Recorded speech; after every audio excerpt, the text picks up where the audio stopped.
Bu mərtəbəli tortları necə yığırsınız? Belə gözəl alınır. Mən alındıramıram. Ya sirkələnir, əyri alınır, sıvağımı da düz edə bilmirəm.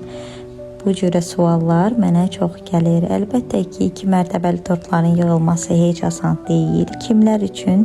Texnikanı bilməyənlər üçün. Texnikanı bilsəz, sizlər üçün də asan olacaqdır. Bu mərtəbəli tortların yığılma qaydasını sizlərə dərslərimdə öyrədəcəm. Məni takib etsəz, mənə davamlı dəstək olsaz, sizlər üçün də dərslərim əlçatan olacaqdır. Həvəskar xanımlarımıza möhtəşəm bir fürsət olacaqdır. Məndən belə 2 mərtəbəli, qozlu, karamelli, qırıntı şokoladlı bir tort istədilər. Belə bir gözəllik alındı. Məni izlədiyiniz üçün təşəkkür edirəm.